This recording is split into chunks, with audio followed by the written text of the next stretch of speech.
Good evening, and welcome to the Prince George's County's Memorial Library System's virtual events. My name is Roberta Phillips, and I am the library CEO.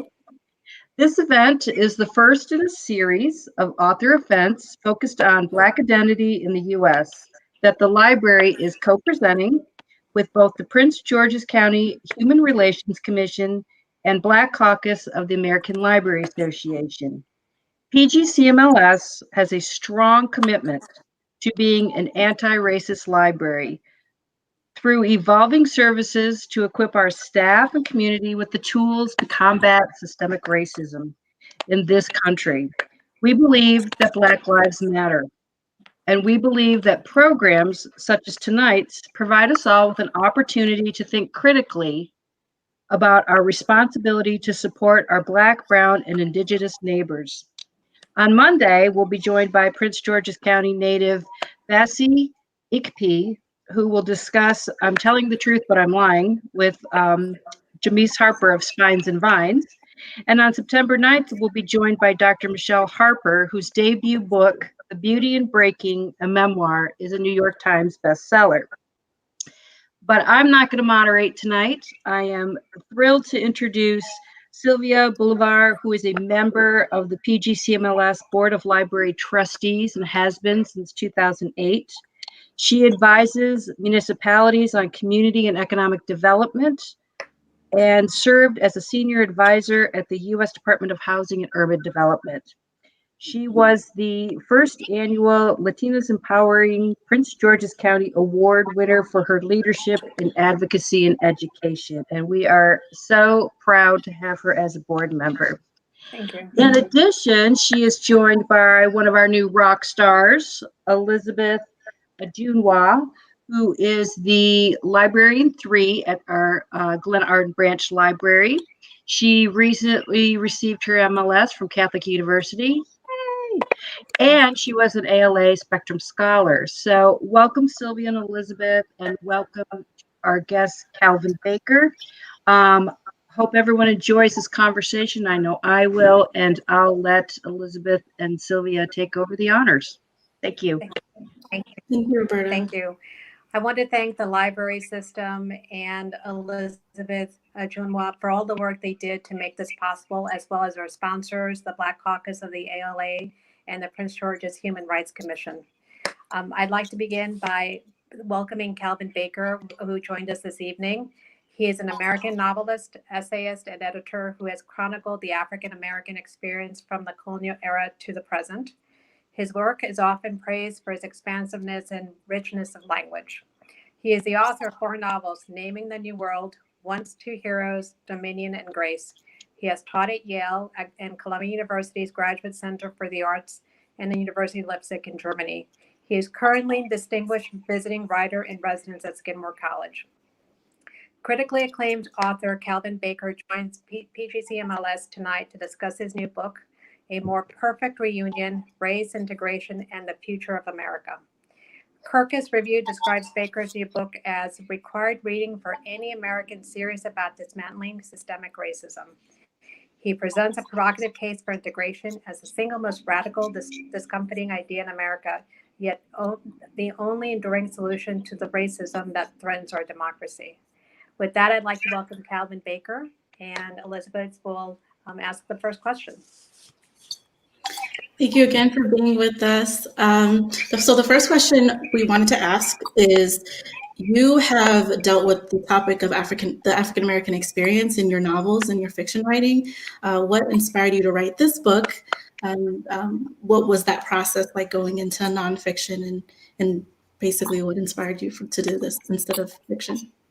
Thank you for that question. And because I didn't know, because I'm the first author here, I will say what many writers who appear in this series will say.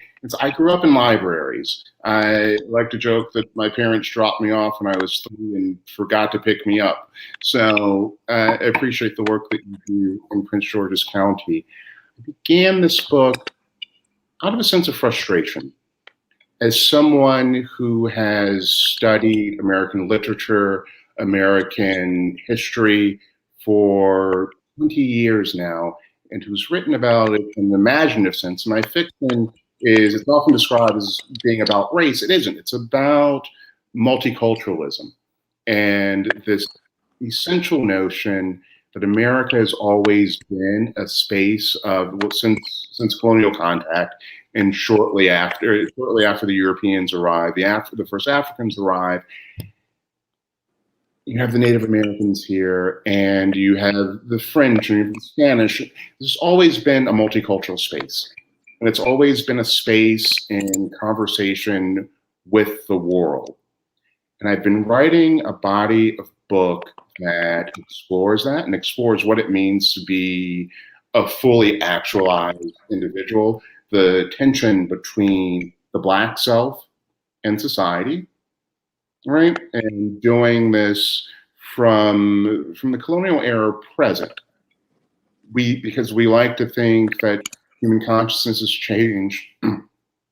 There's nothing new under the sun. We're struggling with the same questions that the revolutionary generation was struggling with, the Civil War generation was struggling with, that the Civil Rights generation was struggling with. And I felt that the ways we were talking about it had gone adrift. What do I mean? I mean that we've been talking about race and my identity and your identity, and everyone's identity is important, has a meaning to them. But you see, we know nothing of each other. And we clash about whose identity we're going to talk about today. And we're not talking about the essential question, and that is, how do we afford equal opportunity and respect to everyone in this society?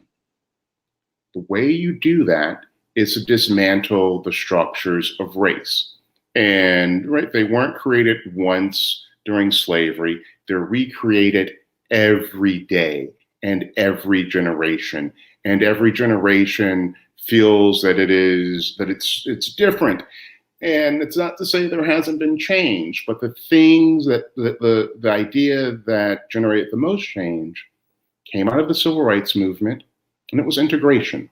And they had an intuitive sense that you've got to desegregate the society, and you've got to afford opportunity to people.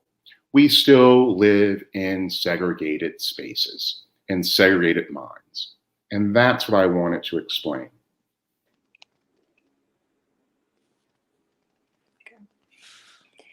You titled your book A More Perfect Reunion.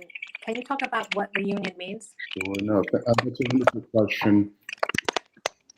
Reunion refers to the reuniting of North and South after the Civil War.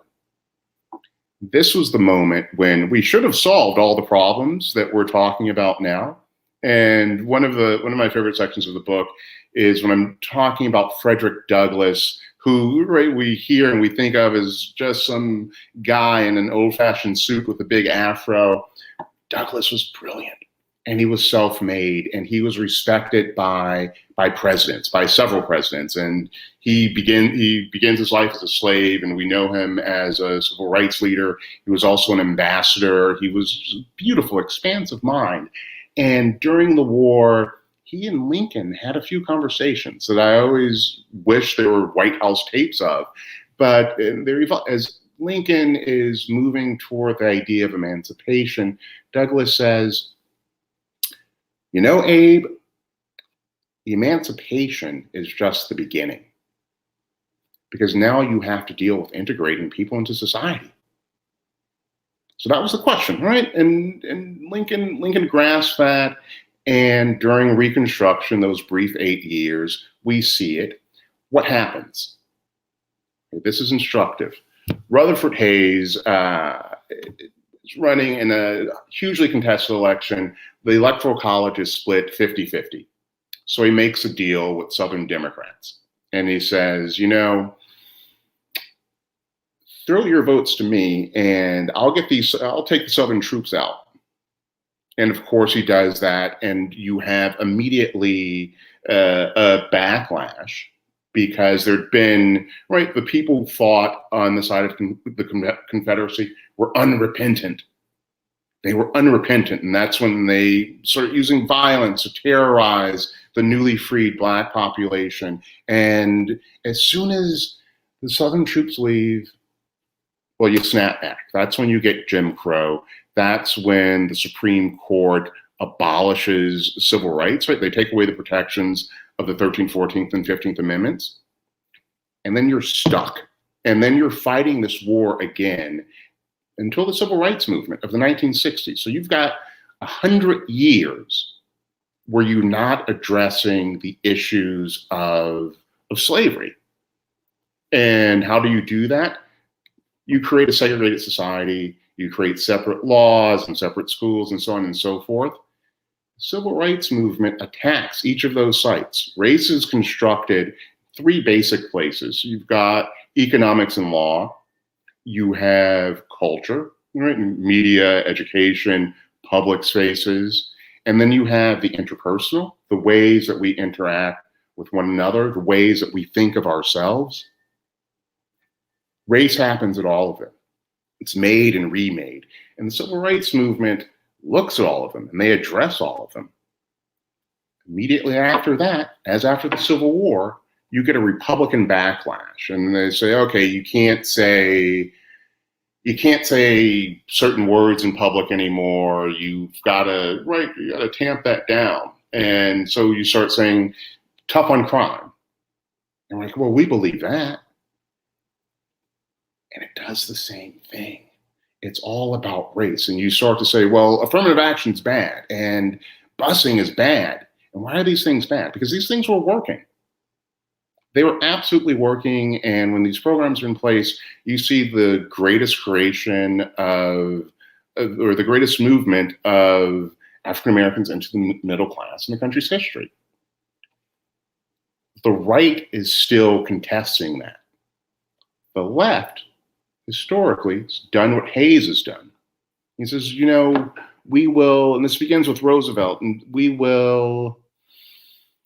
let's slow walk this, right? Like we can all find comedy and we can be gentlemen,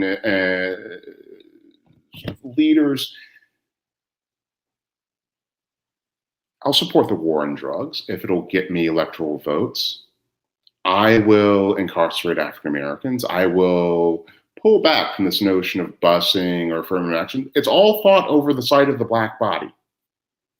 Democracy curves around it. Integration cuts through that. And what it asks, in really simple terms, is the same rights as everyone else, the same treatment. Now, what becomes hard for people is because you are sitting on top of all of these structures, right? All these subterranean structures that have created race and continue to create race, it feels really challenging when you say to the average person, well, let's talk about reparations. Let's talk about busing. Let's talk about affirmative action. What they ignore are all of these programs that were created for white Americans that expanded wealth for them, that excluded African Americans, right? And so we get stuck and we suffer this failure of imagination. And what do? Well, we start talking about race and identity. And well, let me prove my humanity to you, Elizabeth. Let me tell you about my trauma, Sylvia. And you're like, no one cares. I mean, there's a space in which it becomes a shell game, because if you take it for granted that Elizabeth is a person of intelligence and potentiality, deserving of opportunity, and Sylvia is an amazing person, and you afford that opportunity to people out of the gate, and you're not wasting energy saying, well, I've got to work twice as hard in this glass ceiling and this and this and this and this. These are all the structures that are in place. Point them out, yes, but we don't have to keep talking about them. We know they are there.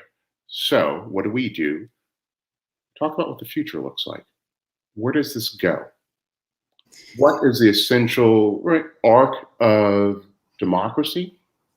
Well, it's supposed to be a space in this country of universal freedom, universal citizenship, and self-respect, mutual respect, right?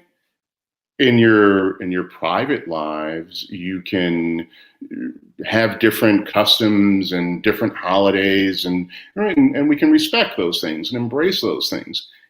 In the public sphere, in the public space, everyone deserves the same. You actually touched on a lot of the questions that we had already, and I think this one really speaks to what you were saying. And I love the phrase lack of imagination in regards to this topic.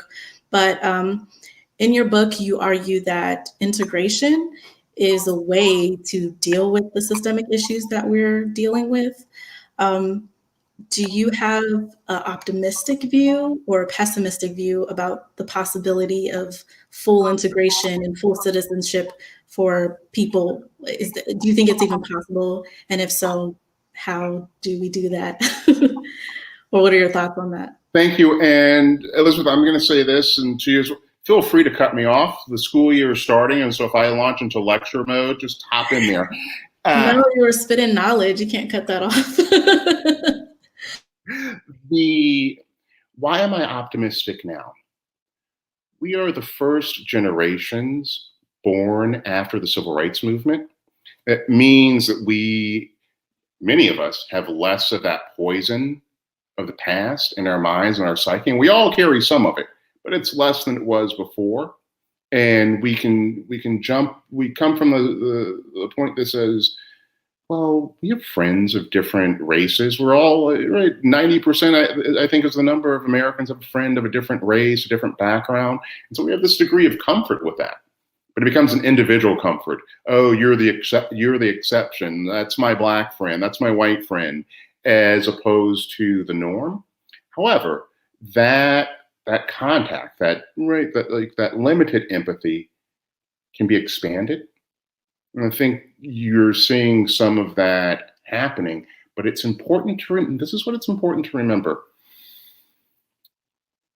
We have gone through moments in the past of racial awakening. The first one was during the Revolutionary period, when people are sitting around and they're theorizing democracy. And if you go back to the European roots of democracy, Kant, who I love, he was a racist, by the way, but Kant says, this is an idea so powerful that it is destined to encompass the world. Most Americans believe that. Whichever side of the political aisle you sit on, you believe in this thing called democracy. And at some point, it has to certainly encompass all Americans. That is our destiny. Full stop. Gone there piecemeal. In the case of African Americans, the first stage was emancipation, and the second stage was desegregation. Now because blackness is always it's always the exception to the rule. We can immigrate immigrants if they're model. Right? If they make a certain amount and don't come from certain countries, or come from certain countries and have a certain number of degrees, we'll make an exception for them. Black Americans have always been kept down. I think people understand that. I think people are, and continue to be, I think people are comfortable speaking of it openly. So the conversation that we're going through right now, the struggle, is between the past and the future. Is between, and this is, you've got to remember, the people who you hear suing universities against their affirmative action programs, same people, these are the same people who were against the civil rights movement to begin with. And we forget how much antagonism and how much resistance there was to that. This is a direct line from the old Confederacy. There is not a position that you can point to that doesn't come from there. However, it is numerically a minority at this point. I think even there's a certain number of people who vote a certain way who are decent. You can't say they're not decent. There's a 30% core that filled with hatred. We've got to talk about the rest. And you've got these, and you've maybe 30% of people who get this and who get parts of this and say, yes, where do we start? We have work to do. And we are, one of the things I say in the book is, we are the heritors of the Civil War. We are, the line, it is the first morning, first day after the Civil War. And we are all soldiers in the Union Army. And now we're going forth and we're asking ourselves, what sort of nation will we build? What will we have to speak? Every generation has to ask that, because democracy is a pact. And so I think there are more people now who can imagine a universal democracy, can say, you know, this is going to be hard and this is going to make me uncomfortable, but I'm willing to be uncomfortable because people in the 60s were uncomfortable. People in the Civil War were uncomfortable. People in the Revolution were uncomfortable. I don't get to be comfortable. I get to work. I get to contribute to this. And it is a divine work. So following that thread, in the book you talk about this duality that existed since the founding of our nation, the inconsistency of the institution of slavery and the principles of the Declaration of Independence. Instead of compromising, would we have been better off following George Mason's recommendation to bar the South from the Union? That's a wonderful question. You see, Sylvia, a certain number of, George Mason, one of the brilliant founders, says, let them go their own way. But people say, no, we have to save them. We're going to join with them. Why join with them? I mean, really, you need arms and wealth to make war with England, which is an audacious thing. But the thinking was, we have to save our brothers and our sisters in the South. They need help because they've been taken over by this deep poison. And the spirit of democracy, I think, as I've written about the colonial period twice now, and I've gone back and I've come, every time I go back to it, I understand a new kind of nuance. And that is how radical they were and how optimistic they were. You know, you get these committees that make compromise. And one of the interesting things about, right, when we talk about the duality, you know, the thrust was always on a certain side. The ideal, the thrust of ideals, the entrenched wealth was often in other places, right? And so who were the people who wanted to maintain slavery? It wasn't just the South. It was also shipping interests in Boston and New York City and insurance interests. You've got to remember that. People will say, I don't care what it is, as long as I can make money off of it. And you still have a certain number of those people. Again, right? That's the original, that's the coalition. And like, I want to make money, Black people are bad. And you're like, what is the basic platform of the Republican Party right now? I want to make money and not pay taxes. And I want to like build walls and vilify people. So, right, it's not an antique duality, it's a present duality. And here's the other thing I want to say, it's a very subtle or very nuanced point in the book. We have a language in public and we have one in private. In public, we know that you don't say certain things. In private, we say, well, you know, those people over there, they want to take from you, or those people over there, you can't trust them. And everyone gets one of these racial narratives. And then you go out and like, that's inside of you, that's in your consciousness. And then you're interacting with other people and you say like, oh, I'm supposed to treat everyone the same, but my father told me these people were bad, and my grandmother told me don't trust them. And right, or like my great uncle was fought for the Confederacy, and this is about my family. And you say, what's going on inside of that private space is you're transmitting certain ideas, certain forms of hatred and poison that begin to inform the public space. And you can say, right, this is the George Wallace, Richard Nixon duality. It's Wallace is over here saying inward, inward, inward, and Nixon here is saying like, I want to cut your taxes. It just so happens if I cut your taxes, it hurts Black people the most. And people say, oh, got it. I'm with it, right? And you never, and so that's what's going on in private.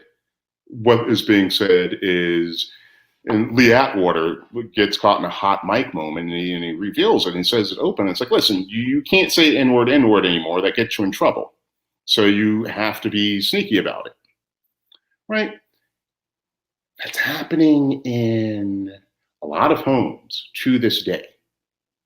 And it's a direct transmission from that antebellum past that gets recreated every generation. Right? In the same way that you go to college and you go to school and people say, right, they instill certain values in you, those values, you also get some at home.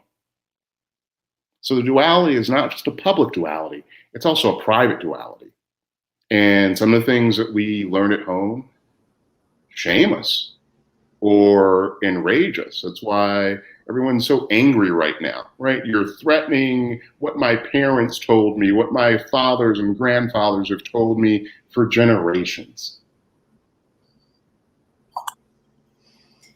You talk about like this basically has been repeating over and over and over again, and there's been racial awakenings consistently in our country. But the next question we have is, if Lincoln wouldn't have been assassinated, where do you think we would be? I mean, would we still be having these racial awakenings? What would that look like? Depends on what year. I think we would be exactly where we are right now in many ways. I think, right, if reconstruct, so you look at the civil rights movement of 1964 is modeled after the original civil rights legislations. You're just restoring things that were taken away by the Supreme Court, basically, by the same legal strategies that we hear now, states' rights and all the rest. And so there's not a lot of imagination going on in any of this. You just have to be aware of it. And where does that put us? If Lincoln's alive, it puts us in a moment 4 years after Barack Obama leaves office, where and maybe even a little further along, because Lincoln made some hard choices, made some of the Civil War is the bloodiest war in American history, bar none. And it took some real commitment and sacrifice to walk that path. And so having walked that path, you're not going to pull back, because it penetrated his consciousness, as it had many Americans then, that we've got to keep going. However, if you can say like, let's all just reunite and like let the past be past and doesn't matter, and you create these new myths, everybody was noble, let's just move it on. Well, it's certainly a lot easier, but you can't sweep it under the rug. And this is again why I point back to reunion, right, as the moment that we should look to, and the Civil War, because these are the moments contiguous with our own. We are in the third stage of this, which is also where my sense of optimism comes from, because you see, we get to build on what others made. And it is this continuous thrust of history. I call history, the saying goes, and this goes back to Kant as well, history, the arc of justice is long, and right, the arc of history is long, builds toward justice. That's embedded in democracy. It also curves around Black people, and it's not necessarily linear. And so we are in conversation, communion, if you will, with those other revolutionary moments in this nation's history. This is a referendum on this country right now. Nothing less than that. And one of my great hope is there are enough Americans committed to democracy, to equal rights and equal respect, that we can include everyone. And we don't have to shame anyone. We don't have to like battle about this person's rights. They're all civil rights. They're all civil rights. And we should get that now and understand everyone deserves them. Full stop. Full stop. And there should be no special pleading for this group. No one should have to. That has been settled before. This is my fear. That we simply change administrations and then take our foot off the gas and say, oh, well, things are going to be better now. Nothing's ever magically better. Now you have the chance to work with fewer impediments, but you can't because you see there are parts of the Democratic Party that are contiguous with Rutherford Hayes. Let's go slow.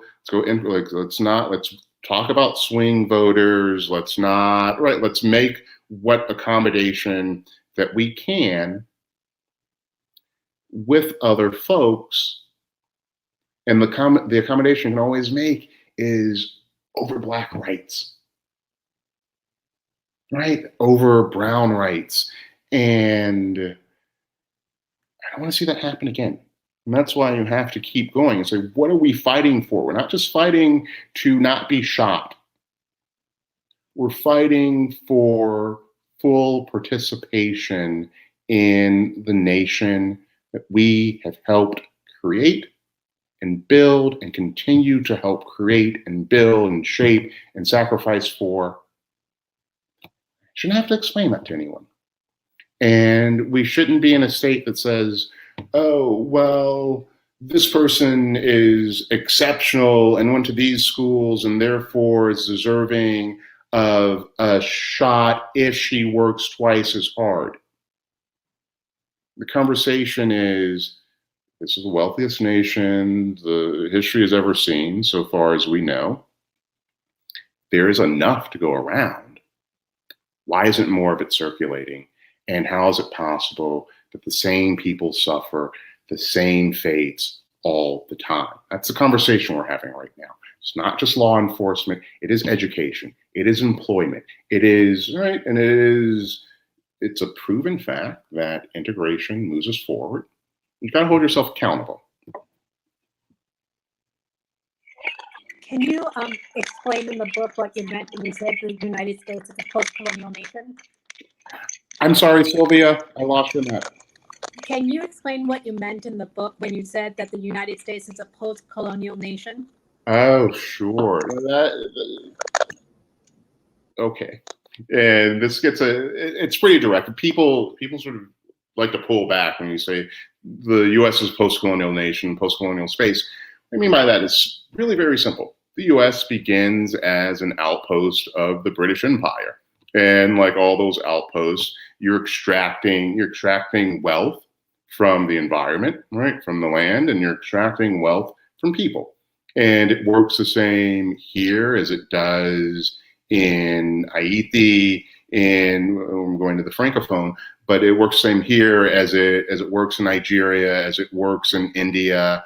And it's right, there are a couple of different moves in the right on that in that playbook, but it's all the same. We're gonna take from these people in order to enrich these people. That became endemic to the American mindset and the American environment. And so if you look at American capitalism, like, why is it so ruthless? Why is it so uniquely ruthless here? Well, because we think uniquely that we are here to extract from others in order to enrich ourselves, without this notion of that we are citizens engaged in a joint mission. And until we can get past that hurdle of, and all these myths that you're constantly being fed, like how hard you should compete, and we all compete hard, and how hard you should work, and we all work hard, but it's all me versus you, versus him versus her. A very unique way, and it's the colonial way. How can I enslave this person? how can I strip mine this mountain? Because you see, I don't intend to be, first of all, they're not really people, and I don't intend to be here long. With that kind of attitude, we won't be here long. But you have to get past it if you want this experiment to last. And it's been said again and again in the months and the years that we've just lived through. This is the greatest threat this country has ever known. It is not. And Tocqueville tells us, right, in the 18th century, he says, no, racism is the greatest threat to this country's future. Race is a tyrant, and it is tyranny against democracy. And it's not just slavery, because you see slavery by that point had been abolished in many states and all of the northern states, and it was, and there are free black populations in some of the southern states. It's not just slavery. It is the attitude that you carry inside that says these people are lesser. That's the enemy of democracy. Trump, manifestation of that energy, right, brought from the past. His entire appeal was to race. If you get up and you say inward, inward, inward enough times, you're going to get 30% of the American vote. That's where we are. You're going to have 20% or 15% who are swayable. You're going to turn a lot of people off. Got to get beyond that. That's why we have to get beyond race. We have to talk about integration, because integration is a simple question. How do you make this country whole? How do you make one people out of many? You can do it if you're talking about European immigrants. No one says, oh, that's so hard, and what's the methodology, and what's the history, or what are you talking about that's so radical? Because we've done it for millions and tens of millions of European immigrants. But if it is someone from anywhere else in the world, you've got to work twice as hard and prove yourself. Or if we're talking about black people, it's like, well, they're lazy, and they're this and they're that, and they're responsible for their own conditions. Like, no, these things are created. They were made by tyrannical forces. Can I touch on that? The next question we had for you, and I don't know if we'll have time for all of the questions we have, but just jump in. Yeah. Well, I like what you're saying, because one group in society, I think we've been kind of comparing this moment to, was the Black Panthers. And I felt the discussion of Fred Hampton in your book was extremely poignant. And I wanted to know what you thought of what his impact was, what the Black Panthers' impact is in this conversation, and if there's any parallels to the current movements we see, like the Black Lives Matter movement. Do you think that's just a repetition of what we've already seen, or is it something else? I think those people were at 9. We're still about a 6.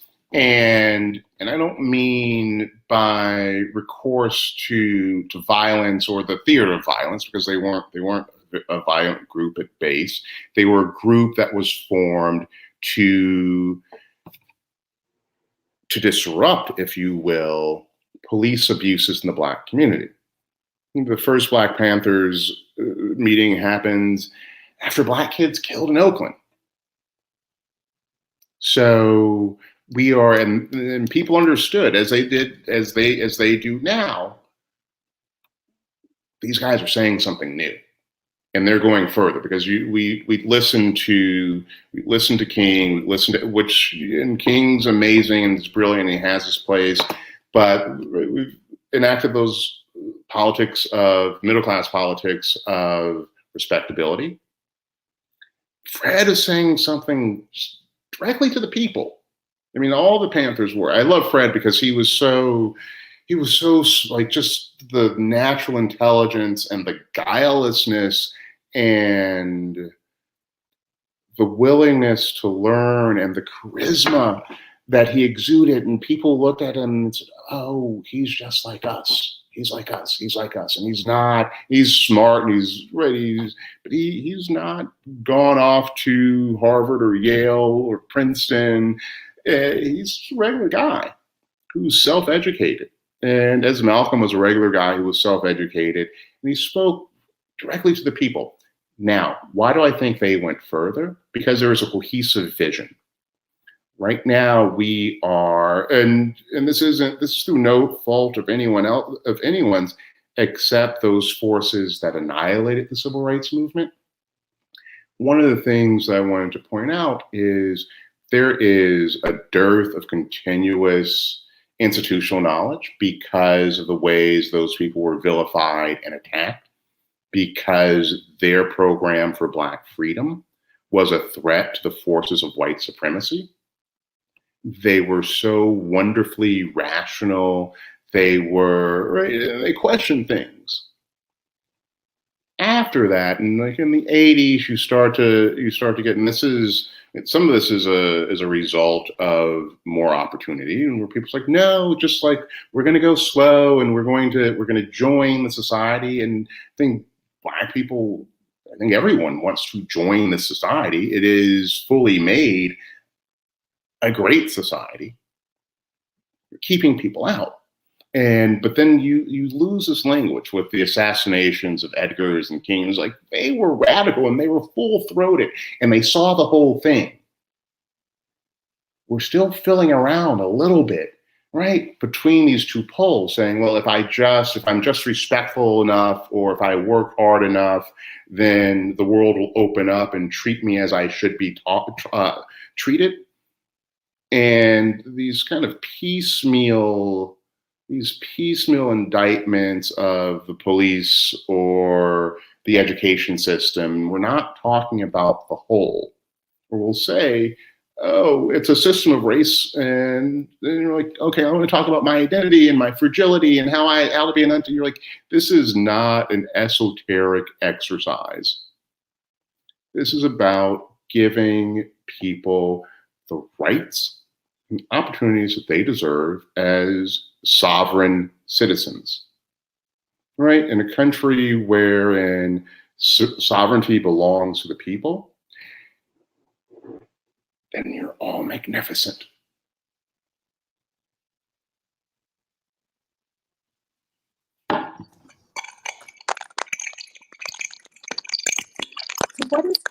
What is the role of government and public institutions, such as libraries? How do you have any thoughts on how they work to expand opportunity?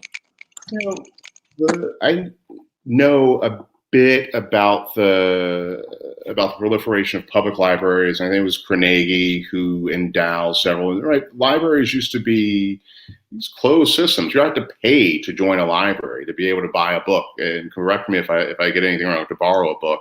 And having this wealth of information available is invaluable.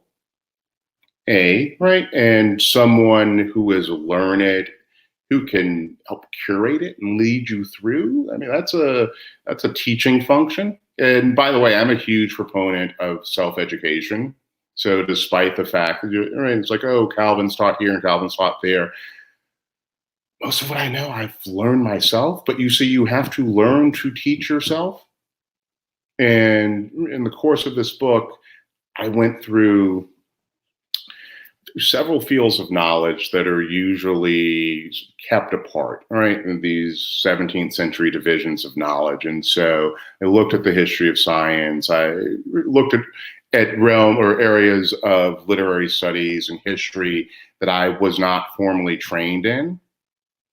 And I went and retrained myself. There was one area I was a little nervous about, and it was the biology. And one of the preeminent biologists in the country sent me a note a couple of days ago, and it's like, Calvin, I disagree with this. And I said, wow, I read this and this and this. And he's like, no, you're not wrong. I just disagree with it. And so, but like the ability to hold your own and have the confidence that I can in fact learn these things and teach them to myself. You can do that in a library. I can't tell you how much time. I mean, this book required, I don't want to exaggerate, it feels like thousands, but maybe 50 to 75 thick sources. And right, because you're going through and you're doing what's called a literature review, and you're going through and you're reading the foundational texts, and then right, and all of the most recent thinking in different fields of society, and you're doing your own original research. You did that in libraries. Well, I just want to first say this is a time for, if you have any questions, to please put it in the chat so we can engage with the audience and answer some of what you have out there. And I know we have more for you, so I'll be monitoring the chat to see if anything comes up. But Sylvia, keep going with your questions. Before you ask, I have one. Are you open down there? Because I'm starting a new project. Are we open? We have curbside pickup, and we also have online resources. So, and you can call us if you need assistance with reference.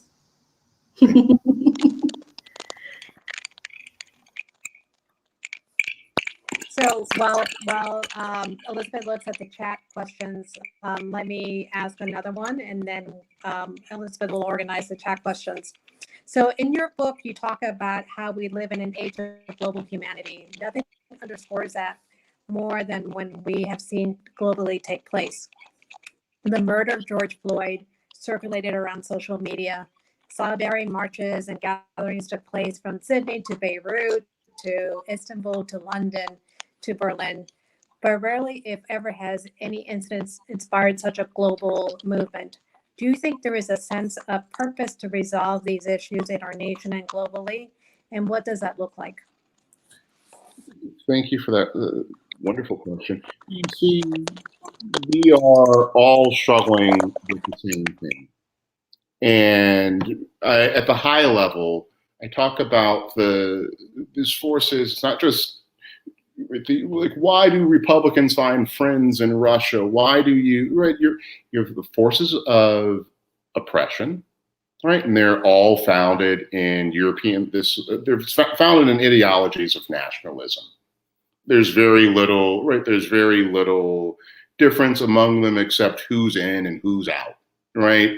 Here it's this group is in and that group is out, and there, and there's a wonderful continuity of it, because it's very often those who colonize and benefited from colonialism are the in group, and those who are colonized are the out group.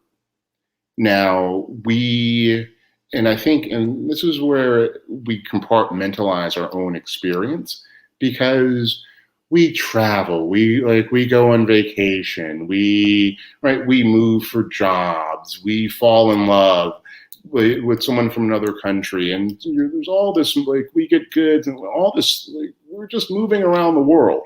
And we've been moving around the world since anatomically modern humans were created. It is, somehow our destiny to be a global species.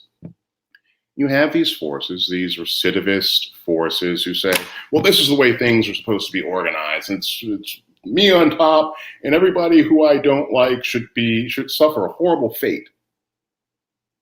And so I think when people look to America, and America played this very unique role first after the American Revolution, when they inspire the French Revolution and the Haitian Revolutions.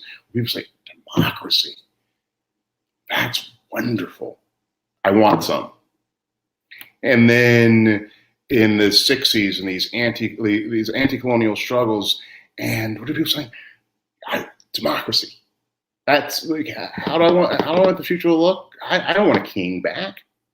I don't want a queen and emperor. I want a democracy. And you see people look to America to model that. And certainly if you're in Europe, and if you're in those countries that have been affected directly by European colonialism and the slave trade, then it resonates. You can see it. You can move between North America and South America, between Europe and Africa, and you see it's the same people mixed up different kinds of ways. That's all. And it's the same historical forces playing out over different arcs. And I'm oversimplifying, right? And you're like, oh, but this, my tradition, your traditions are fine, wonderful. And those are traditions. I want to talk about the now, and I want to talk about the future.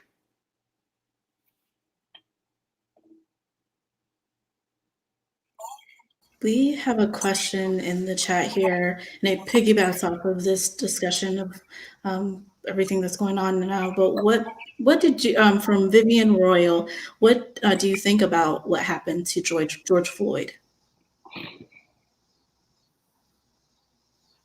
I mean, have you seen the Chappelle? I don't know if, I mean, it wasn't comedy, but that was as eloquent an expression of it that I've heard, and it was not eloquent. It was a man, and I'm talking about Chappelle here, it was a man in pain. It was a man channeling collective pain. And right, this pain that's happening not only inside the Black psyche, but certainly inside the Black psyche. You can't look at that and not relate to that. You can't say that could be me. That could be someone I know. That's what you see when you're watching that. And it's rage, it's sadness, it's fear that these things can happen. But you see, you have to move beyond the rage and the fear and the sadness to action. And you say, right, if I believe in that, and I think people have said, when you say, oh, this person was a martyr, this person did not die in vain. And there have been so many martyrs to race in this country's history. There have been thousands, there have been tens of thousands, there have been hundreds of thousands, there have been millions.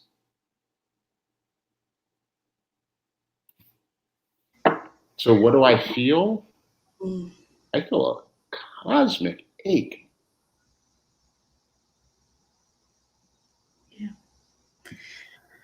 The next question we have in the chat here from Melissa Holland.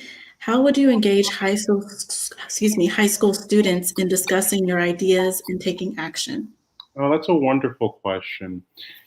So one of the things I wanted this book to do for folks is I knew a certain amount of this, but some of it was I wanted to create a book that would fill gaps in our knowledge, right? And not just, oh, you're a white person, you don't know about race, but you're someone who studies history and you don't know about the history of science, or you study literature and you don't know about hip hop and right, all these things. So pop culture and history.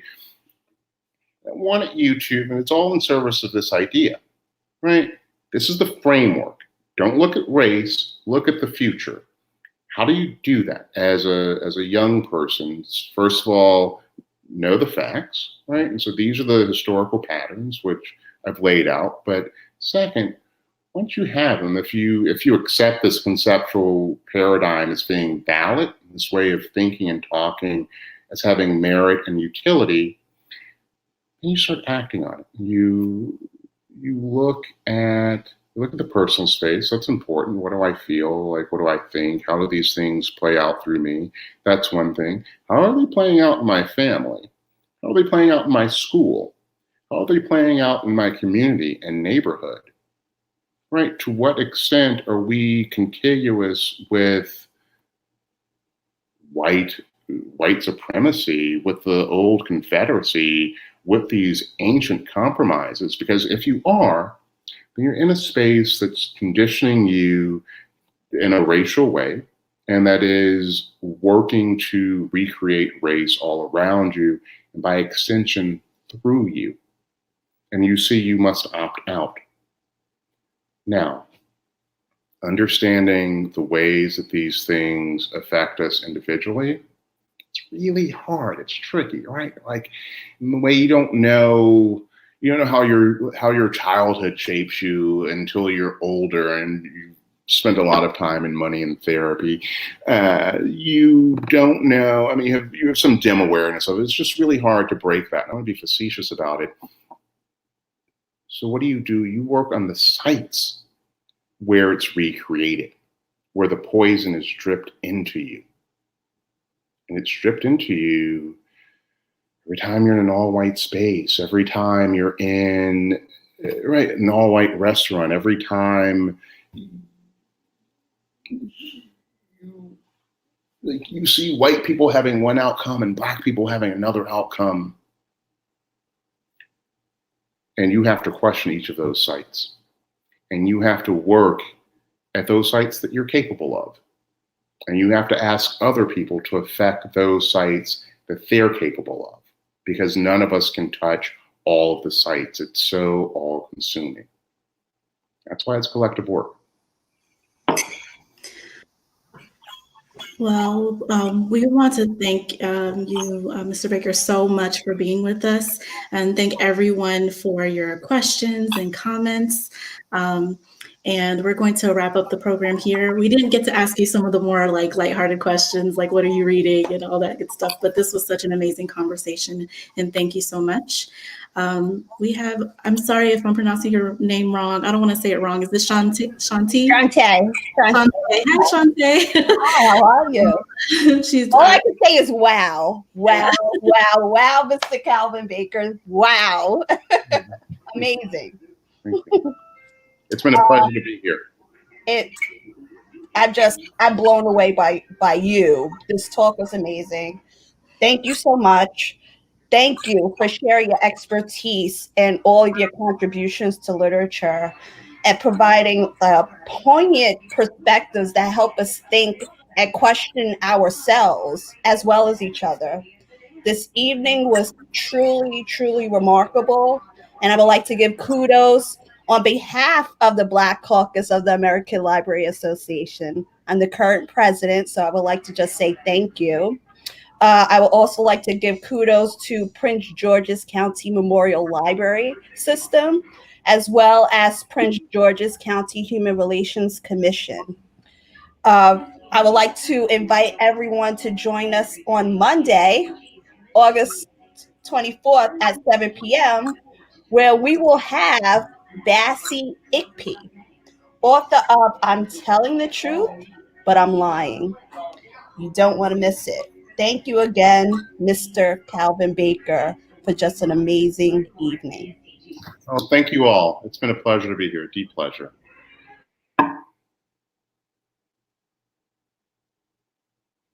Thank you, everyone.